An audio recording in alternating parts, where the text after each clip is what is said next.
Et on va ce matin, je vais vous entraîner ce matin dans un petit voyage bien modeste dans le cœur de l'apôtre Paul.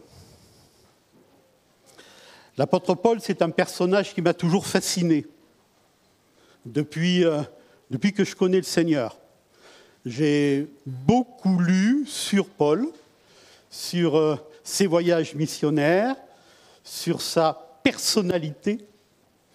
Et c'est un homme qui, en peu d'années, parce que son ministère a duré à peu près une trentaine d'années, mais qui a véritablement révolutionné le bassin méditerranéen. Et il a posé les bases du christianisme. Donc, c'est un voyage bien modeste, parce que ce n'est pas en quelques dizaines de minutes que je vais traiter de la vie de Paul, mais je voudrais simplement faire un message vraiment personnel, c'est-à-dire ce que j'ai retiré de Paul, à titre personnel. Peut-être que vous, ça sera autre chose. Peut-être que vous seriez davantage allé sur d'autres points, notamment concernant sa personnalité. Mais ce matin, vraiment un cœur à cœur avec vous et vous apporter tout ce que j'ai sur mon cœur concernant l'apôtre Paul.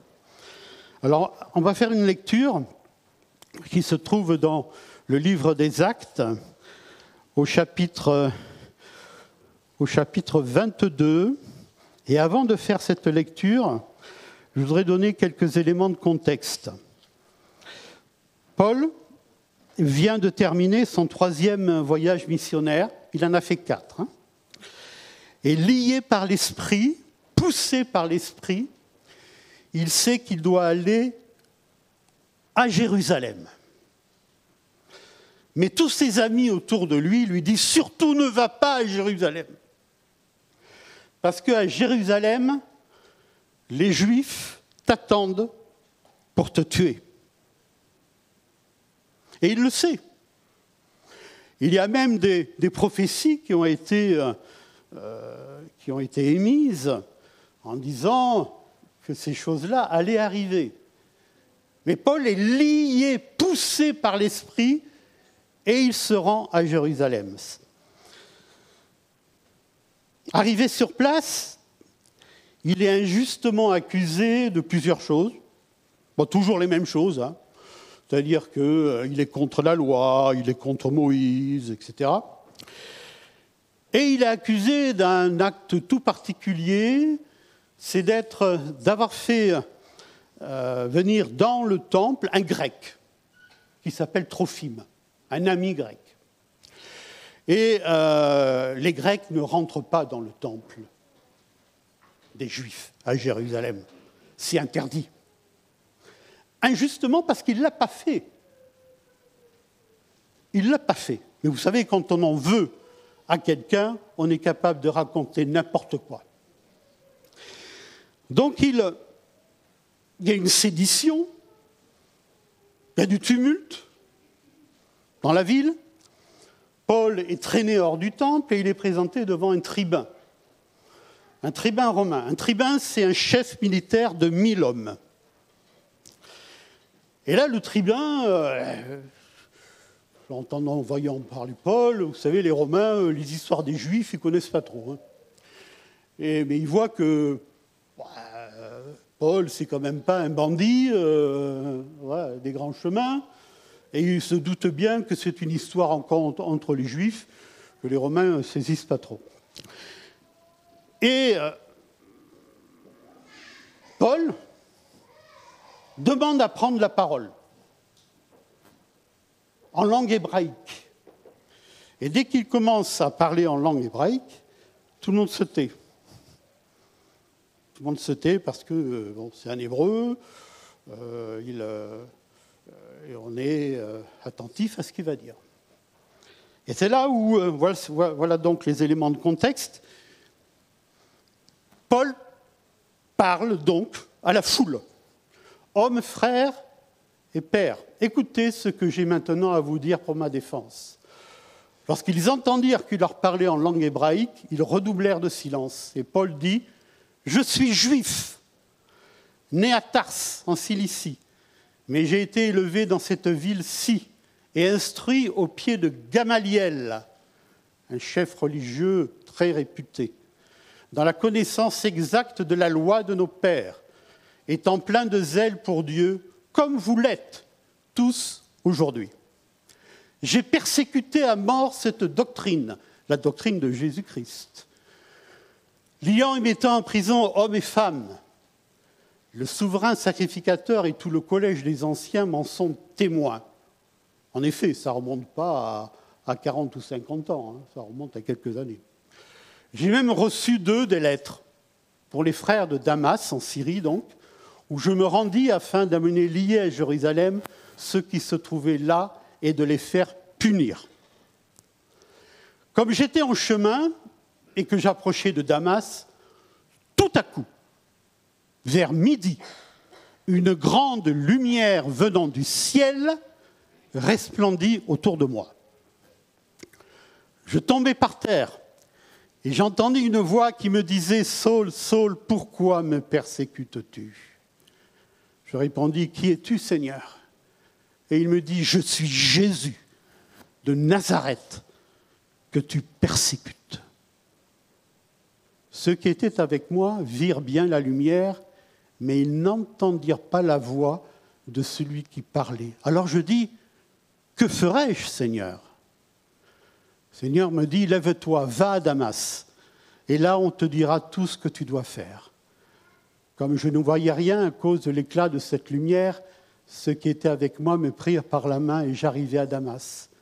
Un homme, Ananias, homme pieux selon la loi, et de qui tous les Juifs demeurant à Damas rendaient un bon témoignage, vint se présenter à moi et me dit « Saul, mon frère, recouvre la vue. » Au même instant, je recouvrai la vue et je le regardai.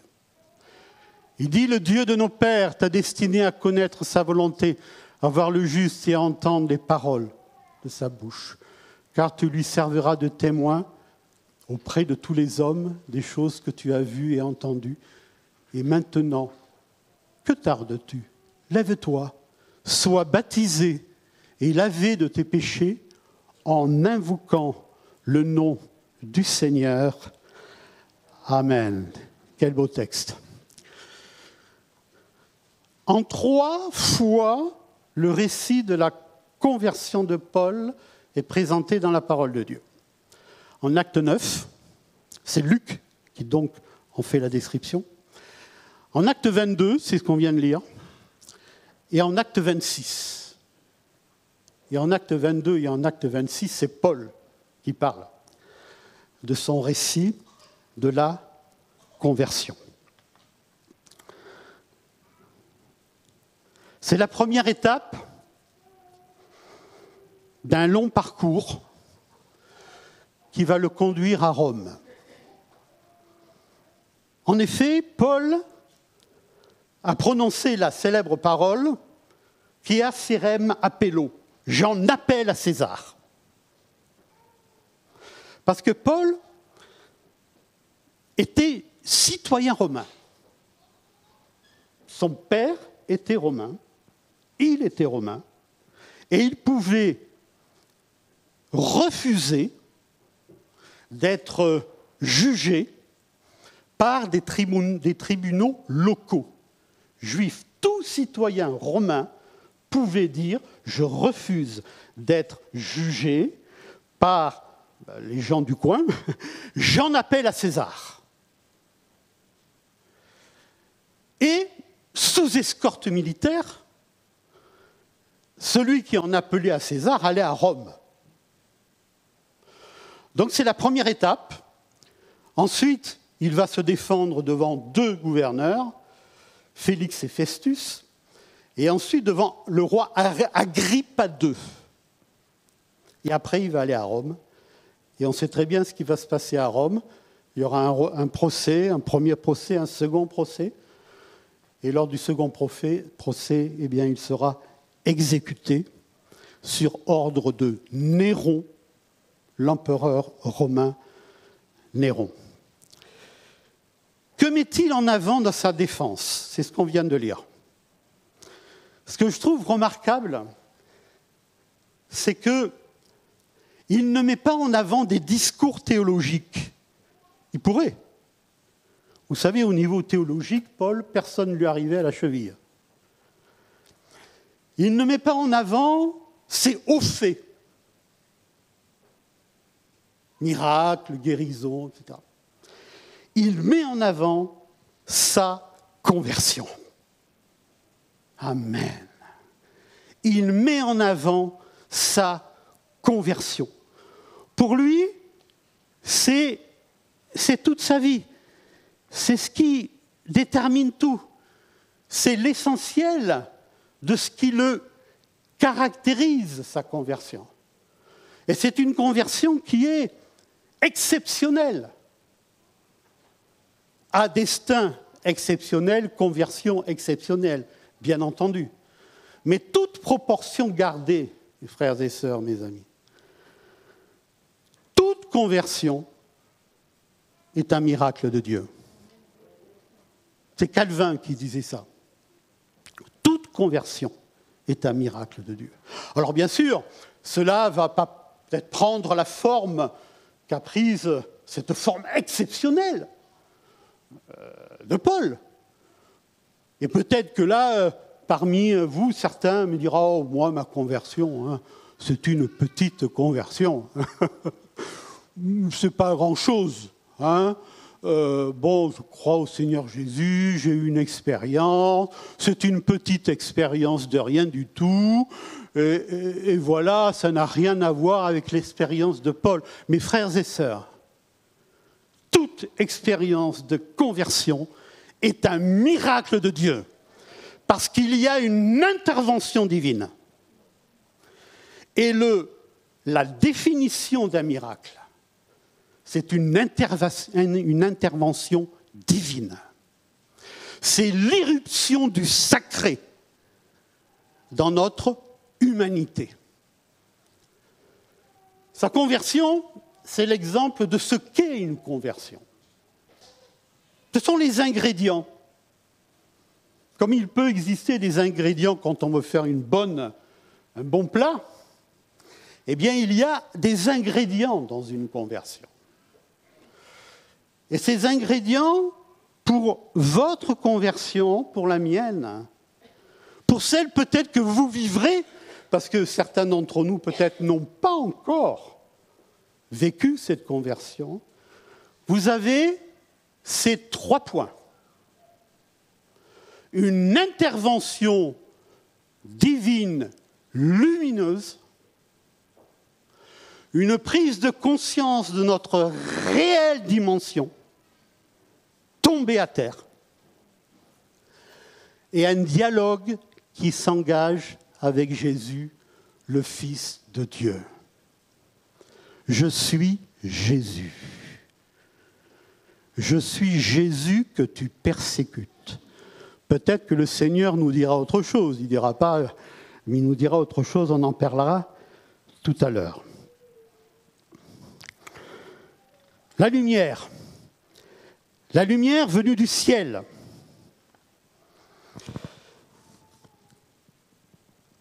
Cette lumière qui a été à l'origine de la création du monde. Que la lumière soit. Et la lumière fut. Cette lumière qui a été à l'origine de l'appel de Moïse lorsqu'il gardait le troupeau de son beau-père par ce buisson ardent qui brûlait mais qui ne se consumait pas.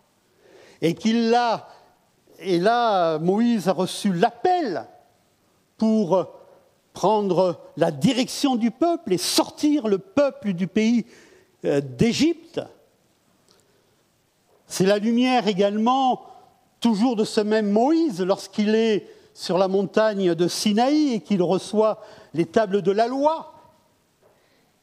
La Bible nous dit qu'un feu dévorant était sur le sommet de la montagne et la peau de son visage rayonnait. Amen. Cette lumière qui existait également dans le Nouveau Testament, cette fois-ci, sur la montagne de la Transfiguration, lorsque Jésus était avec quelques-uns de ses disciples, Pierre, Jacques et Jean, et il y avait là Moïse et Élie, et la nuée les couvrait, et on entendait une voix qui dit « Celui-ci est mon fils élu, écoutez-le ». Cette lumière peut être moins visible, mais en tout cas tout aussi efficace, qui a permis aux disciples d'Emmaüs, lorsqu'ils étaient sur le chemin et qu'ils n'avaient pas reconnu Jésus, qui venait de ressusciter. Et à un moment donné, leurs yeux se sont ouverts et ils ont compris que Jésus leur parlait.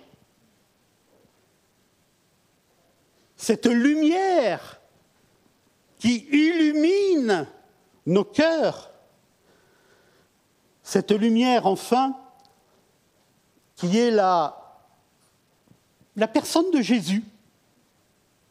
Parce que quand on lit dans Jean au chapitre 20, et je vous invite à le faire, dans le prologue de l'évangile de Jean, il est dit que cette lumière éclaire les hommes et que cette lumière, elle est venue sur la terre en la personne de Jésus et que cette lumière, elle nous donne le pouvoir de devenir enfants de Dieu, lesquels sont nés non de la volonté de l'homme, mais de la volonté de Dieu. Amen. Est-ce que, mes frères et sœurs, nous avons eu cette lumière dans notre vie? Cette lumière qui éclaire. La lumière, c'est sa destinée première. Alors qu'on est dans le noir, alors qu'on ne sait pas trop où on va se diriger, elle illumine, elle éclaire.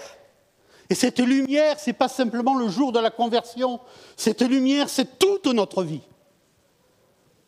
Le chemin de notre vie, où nous sommes illuminés par la parole, où nous laissons cette lumière venir dans notre cœur et faire son œuvre de révélation.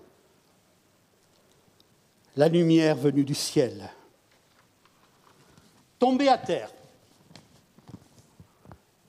devant l'intervention divine, on ne peut pas tenir debout. Face à l'infiniment grand, alors que nous sommes infiniment petits, on ne peut que baisser les yeux, au moins, se prosterner, tomber à terre. Imaginons un instant, mes frères et sœurs, ce qu'a dû ressentir Paul. Il croyait servir Dieu et il le combattait. Et là, cette lumière vient, le fait tomber à terre. Et il réalise en quelques secondes la pauvreté de sa vie, le fait qu'il est misérable, qu'il n'a rien compris et qu'il a combattu Dieu. Dans l'Ancien Testament, on voit très souvent ce terme-là se prosterner. Abraham, Moïse, Josué, les prophètes, les juges, les rois qui se prosternent devant l'Éternel, comprenant que l'Éternel est dans le ciel et que nous sommes sur la terre. Mes frères et sœurs, comprenons toujours cela. L'Éternel est dans le ciel et nous ne sommes que des humains. Nous sommes de la poussière. Nous ne sommes rien. Parfois, nous avons, au cours de nos années de vie, des moments de gloire, des moments de tristesse, d'angoisse, des moments où on se croit être les meilleurs. Le temps passant ensuite, tout le monde oublie. Déjà, Des fois, je lis des histoires qui se sont passées dans les années 70, 80, 90, qui ont fait la une des journaux à l'époque. Et plus personne n'en parle maintenant. Ça a monopolisé des gens qui se sont agacés dessus pendant un certain temps, et 50 ans, 60 ans après, il n'y a plus rien. Alors, que nous soyons ramenés à notre juste mesure. Notre mesure, c'est notre humanité. Notre mesure, c'est notre fait qu'on est misérable devant Dieu. Et qu'on a besoin de sa grâce, c'est de comprendre que nous sommes une vapeur qui, à un moment donné, disparaît. Il n'y a plus rien.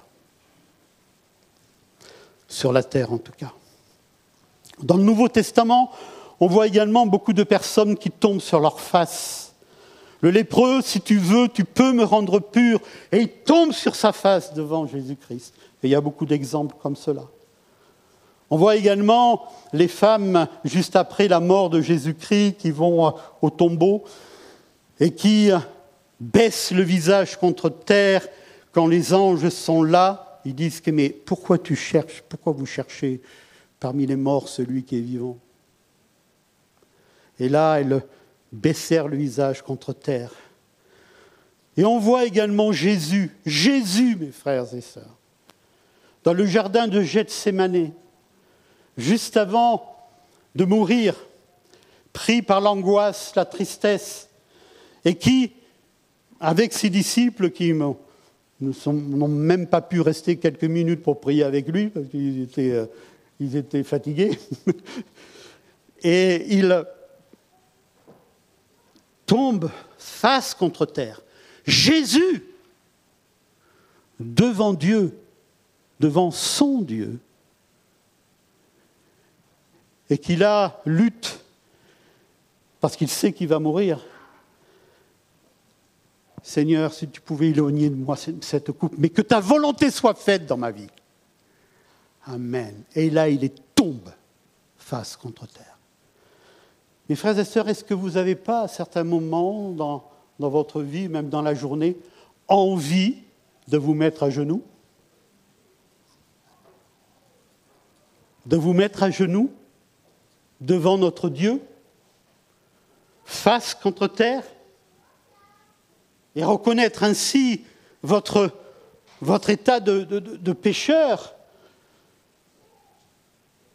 Il y a une différence énorme entre Dieu et nous. Il est dans les cieux, nous sommes sur la terre. Et nous devons avoir un comportement qui le glorifie. Dieu, ce n'est pas notre pote, notre copain. Dieu, c'est Dieu. Et on doit avoir de la crainte pour lui.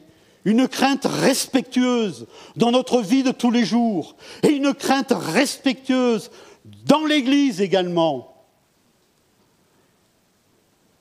Dans notre façon de nous conduire dans l'Église de Jésus-Christ.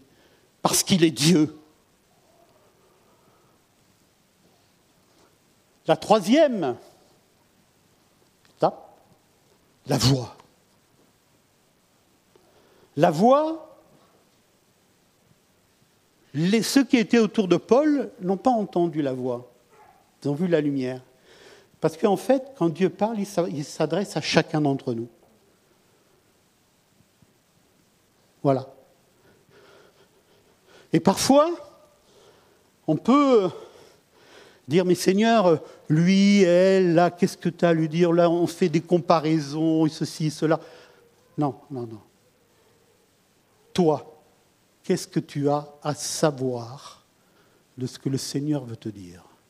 Toi, personnellement. Et on a besoin d'entendre la voix du Seigneur nous parler, personnellement. Qui es-tu, Seigneur? Alors Paul savait, parce que c'est un homme religieux, savait que c'était Dieu qui lui parlait. Évidemment qu'il le savait. Par contre, sa question, c'est plutôt, mais quelle est ta nature, Seigneur? Et dans le qui es-tu, Seigneur, il y a tout, Tu es celui que je combattais.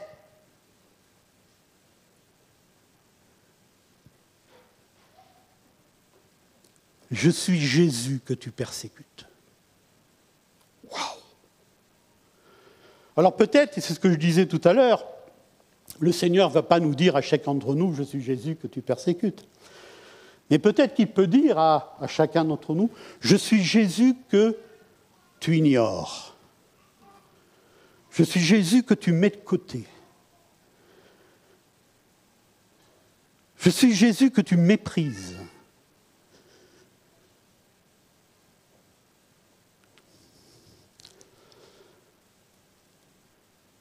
Et également dans notre vie de tous les jours, mes frères et sœurs, même si nous avons fait une expérience de conversion, il faut toujours se poser cette question. Où en suis-je dans ma relation avec le Seigneur aujourd'hui? Est-ce que le Seigneur a toujours la capacité? Il l'a. Mais est-ce que nous voulons écouter sa voix? Parce que le Seigneur peut nous dire, je suis Jésus, je suis le Seigneur qui veut te guider. Je suis le Seigneur qui veut te montrer encore quelque chose dans ta vie. Alors peut-être que les plus âgés parmi nous, ce matin, ou les plus malades peut-être, pour dire, oh, moi je suis à la fin de ma vie, terminé, il n'y a plus rien pour moi, je ne peux rien faire. Non, mes frères et sœurs, non, non. Le Seigneur a toujours quelque chose pour nous. Tu peux servir le Seigneur dans la prière. Tu peux servir le Seigneur en aidant par des conseils les jeunes. Tu peux servir le Seigneur en venant dans l'église et en montrant par ta présence que tu es là. Et moi, je suis heureux de voir parmi nous des têtes blanches. Amen. Qui sont le symbole plus que le symbole d'ailleurs, la réalité de la... J'ai pas dit tête blonde, j'ai dit tête blanche, mais blonde aussi d'ailleurs. Qui sont la réalité visible, l'exemple vivant de la fidélité de Dieu. Amen. Et vous savez, on peut faire du bien rien que par notre présence. Vous savez ça? Rien que par notre présence, on peut faire du bien. Le fait qu'on est à l'église, qu'on est là, on écoute, et moi je suis heureux de voir mes frères et sœurs. Voilà, peut-être qu'ils n'ont pas l'impression de faire grand-chose, mais déjà, rien que par leur présence, ils nous font du bien. Amen. Oui, oui, tout à fait. Je suis Jésus. Et dans notre vie de tous les jours, est-ce que le Seigneur peut dire « Je suis Jésus » pour toi, qui te guide, qui te conduit? On continue? On continue avec autre chose qui est important concernant l'apôtre Paul, après ses ingrédients. Son credo à Paul, il a un credo. J'ai prêché la repentance et la conversion à Dieu. Il le dit dans Actes chapitre 26, quand il est devant le roi Agrippa, « Je n'ai point résisté à la vision céleste, à ceux de Damas d'abord, puis à Jérusalem, dans toute la Judée, et chez les païens. J'ai prêché la repentance et la conversion à Dieu, avec la pratique d'œuvres dignes de la repentance. » J'aime et j'ai toujours aimé cette expression-là, cette phrase-là. J'ai prêché la repentance et la conversion à Dieu. Il aurait pu dire d'autres choses. Il aurait pu faire valoir ses nombreuses connaissances. Pas simplement que spirituelles, mais philosophiques également. Hein. C'était quelqu'un, Paul, attention. Hein. Mais j'ai prêché la repentance et la conversion à Dieu. Ça va ensemble, la repentance et la conversion à Dieu. Ça va ensemble. Un exemple, le fils prodigue. Un père avait 2 fils. Le plus jeune demande sa part d'héritage. Il s'en va, il dépense tout son argent, il n'a plus rien. Comme il n'a plus d'argent, il n'a plus d'amis, évidemment. Et il se met à garder les pourceaux pour gagner un peu son petit job d'été, vous voyez, gagner un peu d'argent. Voilà, donc il garde les pourceaux. Et il ne pouvait même pas se nourrir des carouches que mangeaient les pourceaux. Les pourceaux étaient heureux de manger, et lui, il ne pouvait pas manger. Et là, il a un acte de repentance. Rentré en lui-même. Il dit,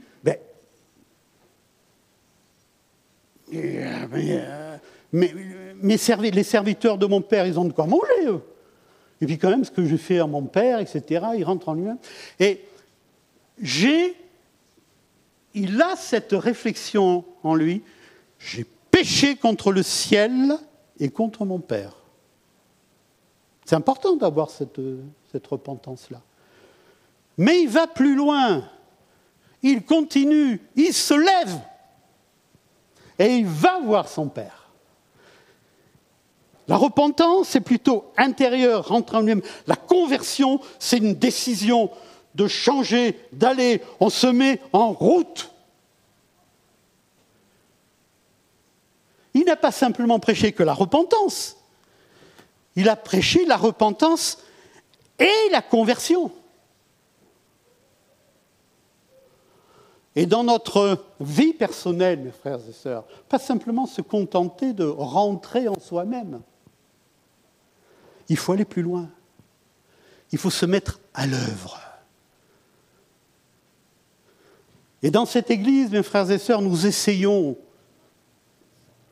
de prêcher la repentance et la conversion à Dieu.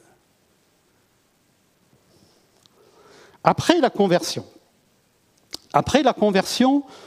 on va lire un texte dans 1 Thessaloniciens 1, 9 et 10.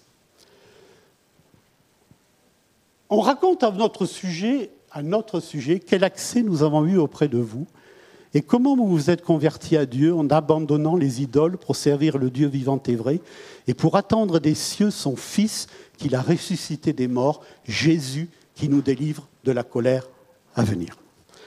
Paul écrit aux Thessaloniciens. Je vous invite, lorsque vous lisez les épîtres, à aller dans les Actes des Apôtres pour faire la comparaison entre ce que Paul dit dans ses lettres aux églises et ce qu'il a fait quand il est arrivé pour fonder les églises. Faites cela. Vous verrez, c'est très intéressant. Donc, il écrit aux Thessaloniciens. Il est allé à Thessalonique plusieurs années plus tôt. Thessalonique, c'est en Europe. Il a commencé par la ville de Philippe, ensuite il est allé à Thessalonique, au nord de la Grèce.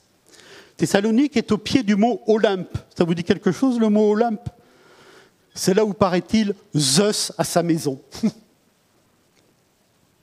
C'est ce que croyaient les Grecs. Parce que c'était toujours enveloppé d'un nuage, et ils pensaient que c'était très bizarre là-bas. Il y avait des dieux qui étaient là sur le mont Olympe. Et donc c'était une ville, un port, riche, cosmopolite, beaucoup de gens venaient de partout. Et là, il a prêché l'évangile.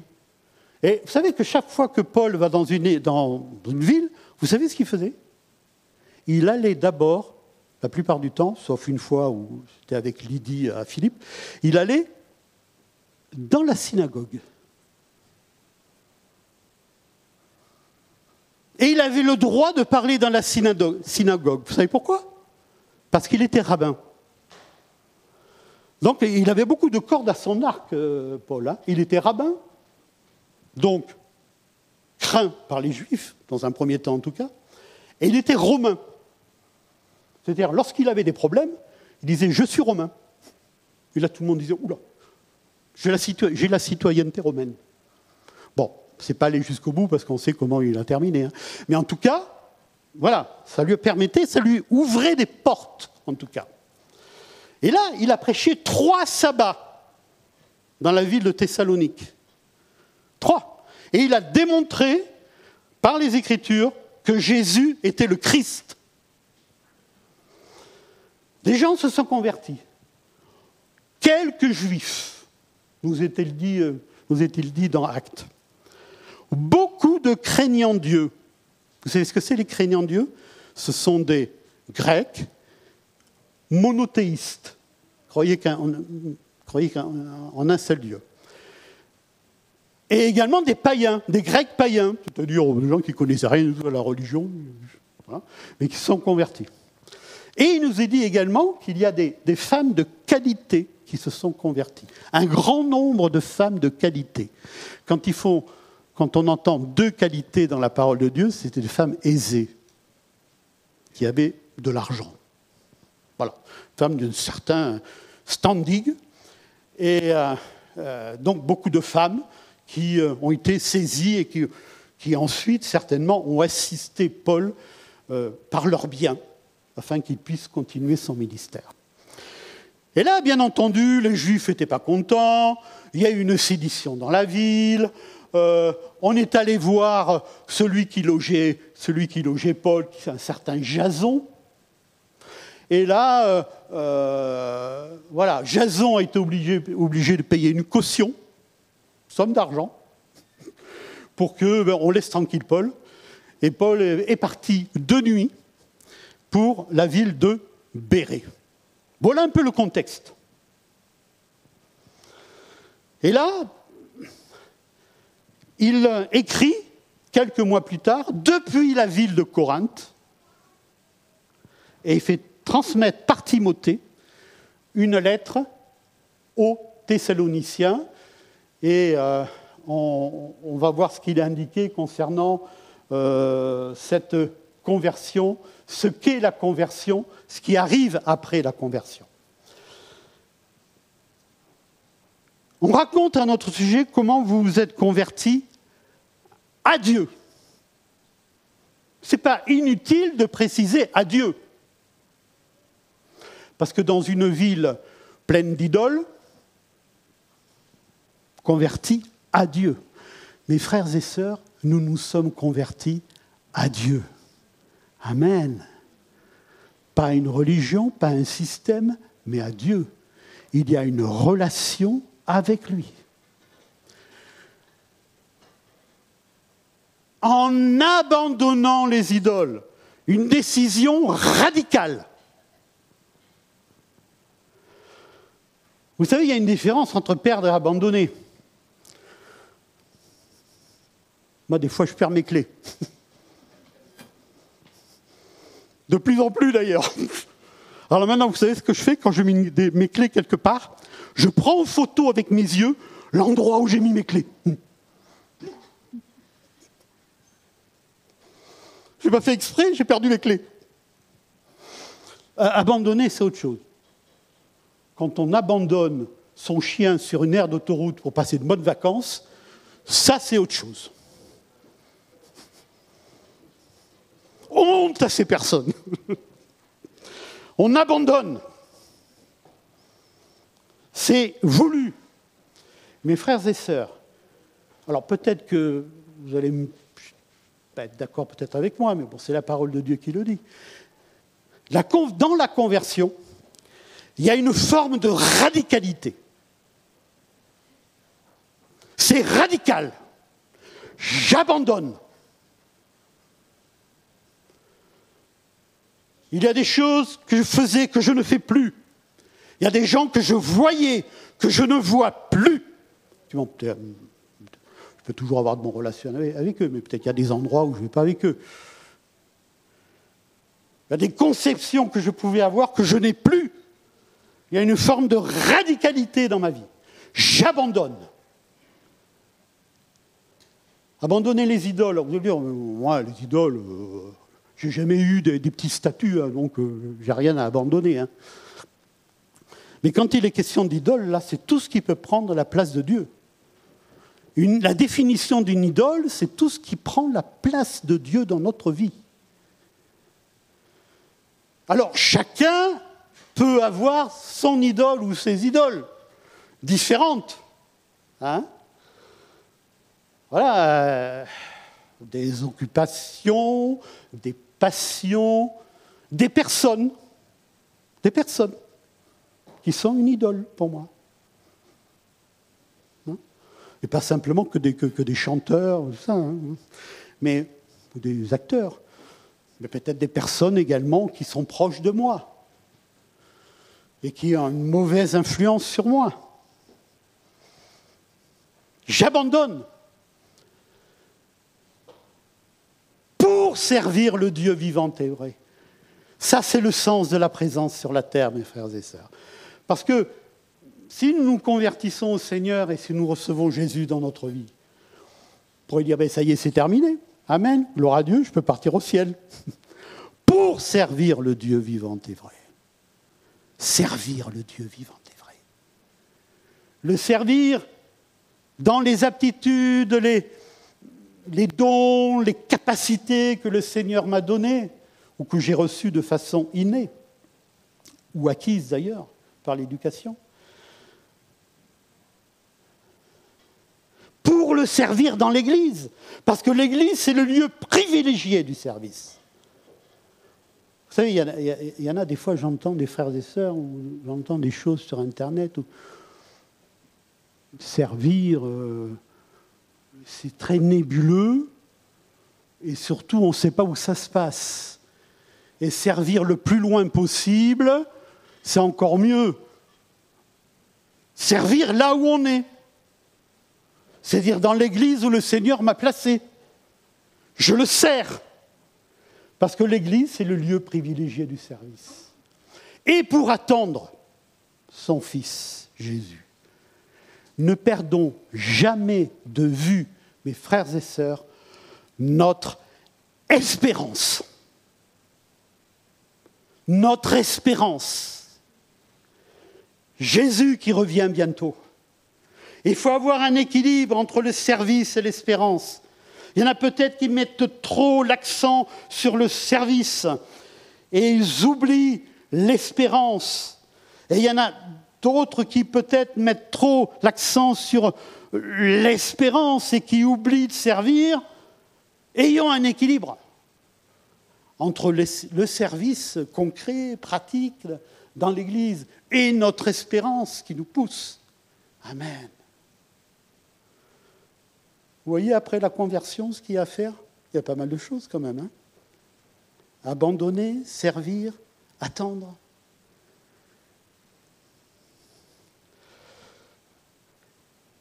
Ensuite, ce que je voudrais mettre en avant, c'est les traits de personnalité de l'apôtre Paul.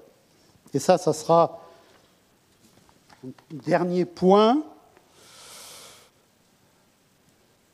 On pourrait en trouver beaucoup d'autres. Comme je vous l'ai dit, c'est ce qui m'a touché particulièrement.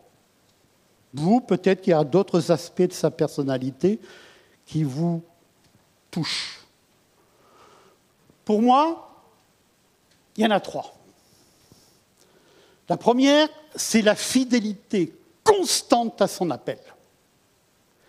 Il a été appelé. Il n'a pas résisté à la vision céleste. Et à la fin de sa vie, comme on l'a vu il y a 15 jours, j'ai combattu le bon combat, j'ai achevé la course et j'ai gardé la foi. Il est appelé et à la fin, eh bien, il fait ce constat-là. La fidélité constante à son appel. Dans le mot vocation, il y a le mot voie. Vous savez, quand on dit de quelqu'un, il a la vocation, par exemple, il a la vocation pour tel métier, ou il a la vocation pour être pasteur, c'est pas simplement l'accent sur ses œuvres et sur ce qu'il fait. La vocation, vous avez vocare, hein, c'est la voix, c'est un appel. Quelqu'un qui... C'est pour ça, bon, vous ouvrir un petit peu mon cœur. À un moment donné, dans ma vie, je voulais être pasteur, mais je n'en avais pas l'appel, mes frères et sœurs. J'en avais pas l'appel. Et quelqu'un, un pasteur, me l'a fait comprendre. Et il m'a expliqué. Il m'a dit, tu fais ce que tu veux. Tu as une occasion pour être pasteur. Il y a un pasteur qui m'a appelé. Tu peux aller dans telle ville, il n'y a pas de problème. Tu y es à la rentrée au mois de septembre. Par contre, je vais te dire quelque chose. Tu n'es pas appelé.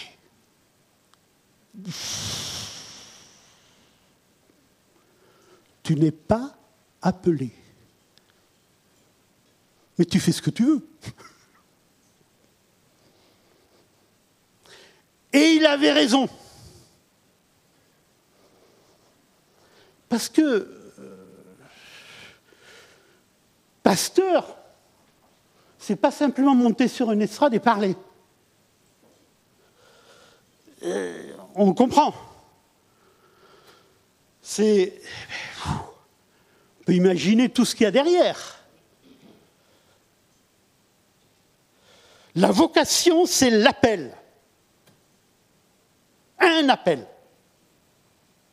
Et cet appel doit être discerné par les frères et sœurs de l'Église. Et que le Seigneur nous aide à discerner auprès de nous des personnes qui ont un appel. Amen. Vous savez que chacun d'entre nous, nous avons un appel sur notre vie. Vous le croyez ça ? Il faut le croire. Hein ? Peut-être que c'est des petites choses, c'est rien du tout. C'est rien du tout ce que j'ai. Oui, mais le fait de pouvoir aider, consoler, prier pour quelqu'un, être là pour des tâches simples dans l'Église, ça, c'est un appel. Et il ne faut pas minimiser notre appel.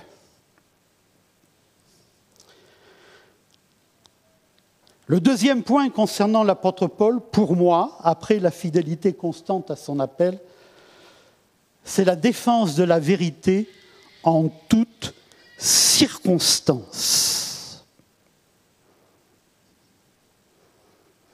La défense de la vérité en toutes circonstances.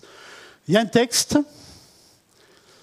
1 Timothée 3,15, mais afin que tu saches, Paul s'adresse à son ami Timothée. C'est une lettre pastorale, il lui donne des conseils. Comment il faut se conduire dans la maison de Dieu, qui est l'église du Dieu vivant, la colonne et l'appui de la vérité. La colonne et l'appui de la vérité. Paul a toujours, pendant toute sa vie, défendu la vérité. Quoi qu'il en coûte. Quoi qu'il lui en coûte. Et il ne s'est pas fait que des amis. Et il ne s'est pas fait que des amis au sein de l'Église. Et au sein des églises.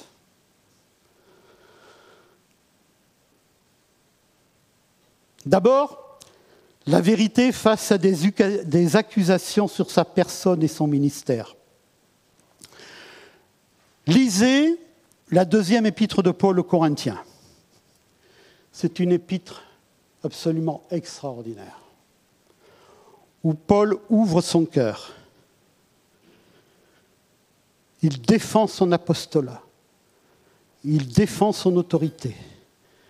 Il a créé cette église. Il est parti de l'église de Corinthe. Et vous savez ce qui s'est passé après ? Il a été critiqué de toutes parts. En particulier d'un homme qu'il ne cite pas. Et vous lirez. Un homme qui devait avoir un certain charisme parce qu'il a entraîné une partie de l'Église avec lui. Et cet homme disait que Paul, c'était un homme méprisable. D'abord, il était petit. Des critiques sur son physique. Ensuite, quand il était loin, il était sévère, mais quand il était près, quand il était avec nous, il ne disait rien parce que c'était un lâche. Ce n'est pas ces termes-là qui sont dits, mais c'est à peu près ça. Que ce n'était pas un apôtre. Parce que pour être apôtre, il fallait 2 conditions. Il fallait avoir vu Jésus et il fallait avoir un appel pour être apôtre. Et là, il était obligé de préciser qu'il avait vu Jésus. Il a été obligé de préciser qu'il a été appelé à Antioche et que les frères et sœurs, il a été appelé par Dieu. Il a été obligé de défendre son apostolat. Il était apôtre. Aujourd'hui, il y en a qui s'autoproclament apôtres. Ils devraient faire attention à ce qu'ils disent. Ils devraient faire attention quand ils disent « je suis l'apôtre ». Mes frères et sœurs, ils devraient faire attention. Parce qu'un apôtre, c'est quelqu'un qui a un appel tout particulier.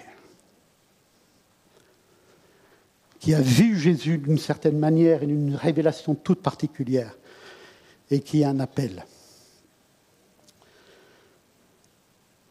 Également, il y avait on le traitait de profiteur. C'est-à-dire qu'il venait, et puis il prenait un peu l'argent des gens pour le donner à Jérusalem. Il a été obligé de préciser que il avait travaillé de ses propres mains. Et Paul a été obligé, non pas pour lui, parce que il n'avait pas besoin de se défendre, mais pour l'honneur de l'Éternel. Il s'est défendu. Pour l'honneur de l'Éternel. Il a défendu son apostolat. Tout ça pour vous dire, c'est des choses, peut-être qu'on ne voit pas, on ne prêche pas assez dans les églises, mais on est des êtres humains. Et on a nos défauts. On a nos défauts. Et dans l'Église, il se passe des choses qui se passent dans le monde. Il y a des mauvais propos, il y a des accusations, il y a de l'hypocrisie, il y a de la méchanceté. Oui, il y en a, oui. Mais Paul est là pour défendre la vérité, pour dire la vérité. Et soyons toujours de ceux qui sont dans la vérité. Paul également défendait la vérité de la parole face aux faux enseignements. Vous savez, dans l'Église primitive, il y avait il y en avait plusieurs, mais il y avait 2 conceptions qui s'affrontaient. Il y avait la conception des chrétiens juifs qui se sont convertis à Jérusalem et qui disaient, pour être chrétien, il faut d'abord se convertir au judaïsme.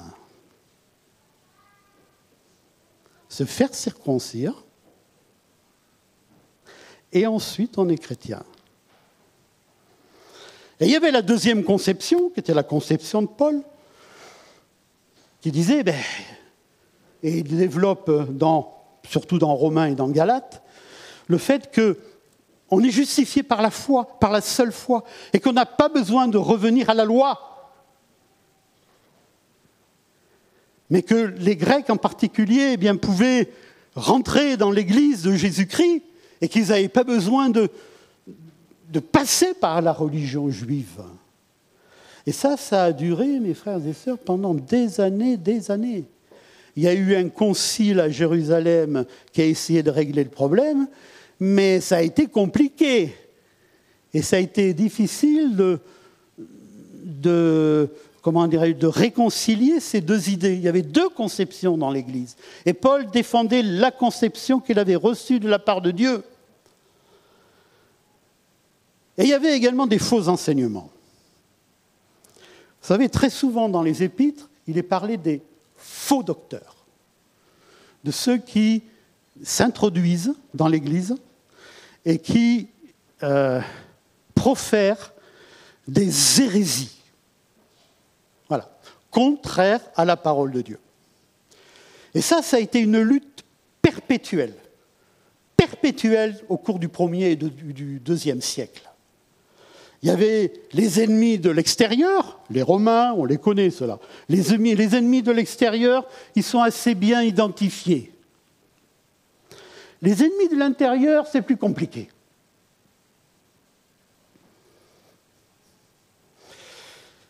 Et parmi les ennemis de l'intérieur, il y en a qui développaient plusieurs théories fausses. Je vais en citer 2. C'est un mot un peu compliqué, excusez-moi, mais je crois qu'il faut aller dans ce détail-là. Le gnosticisme, G-N-O, gnosticisme. C'est une hérésie qui avait lieu se trouvait dans l'Église primitive, qui disait que on n'était pas simplement sauvé que par la foi en Jésus-Christ, mais qu'il fallait avoir une grande connaissance, et une connaissance qui nous permettait de faire partie de ceux qui étaient sélectionnés pour être sauvés. Et c'est pour ça que Paul, à un moment donné, il dit, dans les Corinthiens, la connaissance enfle. Et c'est là, il vise ceux qui étaient dans le gnosticisme. La connaissance enfle, mais c'est l'amour qui compte. Et il a lutté contre le gnosticisme. Le fait qu'il y avait ceux qui étaient... il fallait connaître beaucoup de choses et qu'il fallait faire partie de cette race particulière de ceux qui savaient beaucoup de choses pour être sauvés. Voyez ?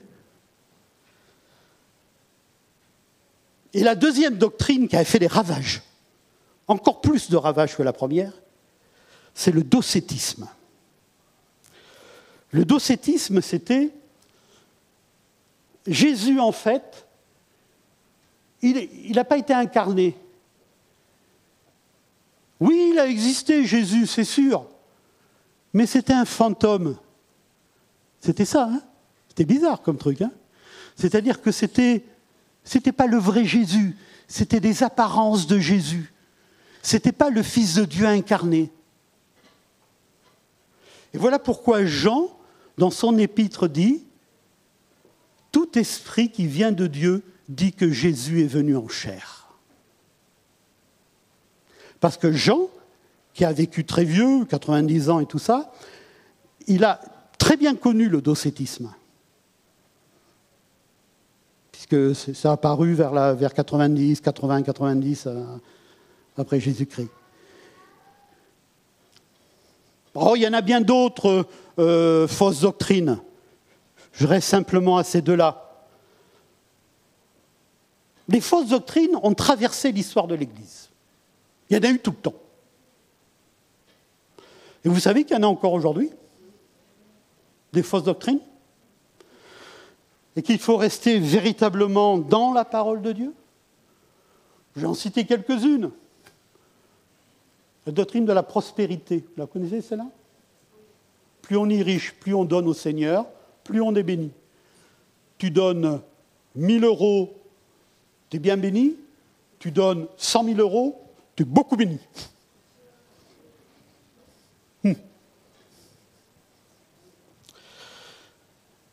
Bon, ça existe encore, surtout dans certains milieux. Vous en avez une autre doctrine, c'est la doctrine où on nie la divinité de Jésus-Christ. Ce qui se trouve un petit peu chez les témoins de Jéhovah en particulier. Hein ? Les témoins de Jéhovah, si vous voulez les faire fuir, vous savez ce qu'il faut faire ? On va prier le Seigneur Jésus ensemble.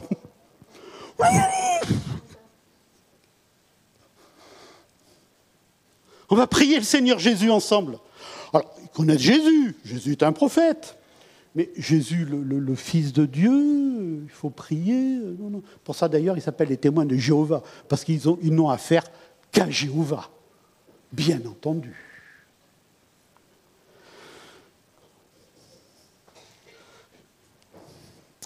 Vous avez également, c'est un peu plus insidieux, non pas des doctrines, mais peut-être des pratiques œcuméniques. Tout le monde, il est beau, tout le monde, il est gentil, on aime tous le Seigneur, et on se réunit sur la base du fait qu'on aime le Seigneur, et on le loue, on le bénit, mais on n'est pas du tout d'accord sur ce que dit la parole de Dieu sur certains points essentiels. Moi, j'aime bien les gens qui aiment le Seigneur, mais j'aime mieux travailler et être avec des gens qui suivent la parole du Seigneur. Amen. Et vous savez, dans ces temps un petit peu troublés qui arrivent et qui vont arriver, faisons attention à ça.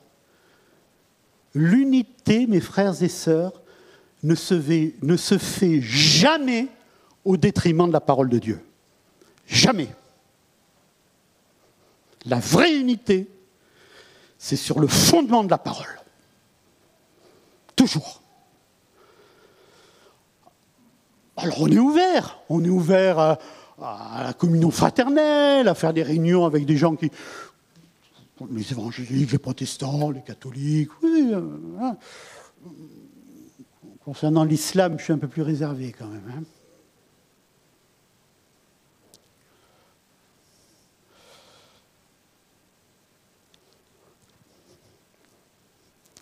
Et puis, il y a aussi des formes d'expression.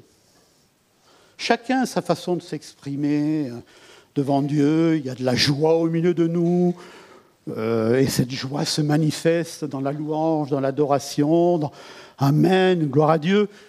Mais vous savez, les gens, mettons-nous à la place des gens qui viennent de l'extérieur. Qu'est-ce qu'ils attendent d'une église, mes frères et sœurs ? Est-ce qu'ils attendent d'une église qu'on fasse des conférences, des expositions, des moments qui ressemblent parfois, je l'ai vu dans certaines églises, des moments où c'est un peu la boîte de nuit, quoi, en gros. Hein. Bon. Est-ce qu'ils attendent ça, les gens qui viennent dans une église ? Les gens qui viennent dans une église, ils viennent pour écouter Dieu leur parler.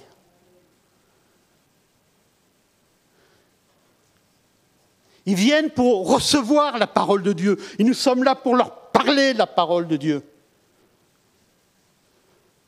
Et que le Seigneur nous aide à être fidèles à cela. La vérité également dans ses relations avec ses compagnons de service. Paul était quelqu'un qui était droit. C'est-à-dire que lorsqu'il avait quelque chose à dire à un de ses collaborateurs, il le disait. Avec amour, mais il le disait. Un jour, il a pris en flagrant délit d'hypocrisie l'apôtre Pierre, et je peux vous dire que Pierre, il a ramassé quelque chose, gentiment, mais il a ramassé quelque chose. Hein. Et quand il choisissait ses collaborateurs, il les choisissait avec ses critères spirituels. À un moment donné, il n'a pas pris Marc avec lui. Parce qu'il s'est dit, non, Marc, il n'est pas prêt, il ne part pas avec moi. D'accord ? Mais un peu plus tard, Marc était prêt, et il a pris avec lui. Amen. C'est quelqu'un qui avait de la vérité. Et je termine vraiment par le dernier point. Un attachement viscéral à la communion fraternelle. Et quand je dis viscéral, je choisis cet adjectif à dessein. Paul a eu une intégration difficile dans l'Église primitive. Mettez-vous à la place des chrétiens.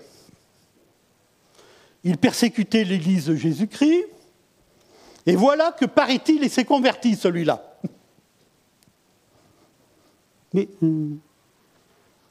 ce n'est pas un espion, il n'a pas fait exprès de se convertir pour pouvoir mieux nous connaître et nous mettre en prison. Il y avait beaucoup de méfiance à son égard. D'ailleurs, il a pris du temps pour aller se faire apprécier des frères et sœurs de Jérusalem. Ça a été difficile pour lui. De telle sorte qu'il s'est éloigné de Jérusalem, il est allé à Antioche. Et c'est à Antioche que, parmi d'autres et avec d'autres, il a servi le Seigneur et Dieu l'a appelé pour le ministère. Il a eu des années de travail, il y avait des compagnons d'œuvre, de service, de combat, de captivité. Il a eu des nuits de prière en faveur des églises qu'il a fondées. Lisez le début des épîtres. Je ne cesse de crier à Dieu pour vous. Des collectes au bénéfice d'églises en difficulté, notamment l'église de Jérusalem, qui a été pas tellement sympa avec lui à un moment donné, mais il a fait une collecte pour eux. Aucune amertume, aucune rancœur, quand tous l'ont abandonné. Tous l'ont abandonné, mes frères et sœurs, tous. Quel homme exceptionnel. Quel homme exceptionnel. L'Église de Jésus-Christ, la communion fraternelle. La communion fraternelle, je suis d'accord avec vous, elle a ses inconvénients. Mais elle a surtout beaucoup de qualités et beaucoup d'avantages d'être en communion avec ses frères et ses sœurs. Amen. Aimons l'Église, aimons la communion fraternelle. À la fin, je voudrais dire que Paul, et il le répète très souvent, il n'a cessé de savoir dans sa vie Jésus-Christ et Jésus-Christ crucifié. Quelle belle parole.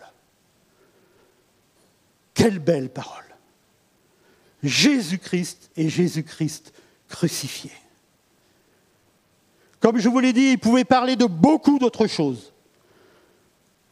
Mais il a choisi de parler de Jésus et de Jésus-Christ crucifié. Amen. Que la croix de Christ soit gravée dans notre cœur, personnellement, chaque jour. Mais que la croix de Christ également, cette croix-là, puisse être prêchée dans notre Église. Jésus-Christ et Jésus-Christ crucifié. Et Paul a dit cela aux Corinthiens, parce que chez les Corinthiens, à un moment donné, il y en a ils étaient divisés. Il y en a qui disaient « Moi, je suis de Paul, j'aime Paul, les autres, ça ne m'intéresse pas. Moi, je suis de Pierre, j'aime Pierre, les autres, ça ne m'intéresse pas. Moi, je suis d'Apollos. »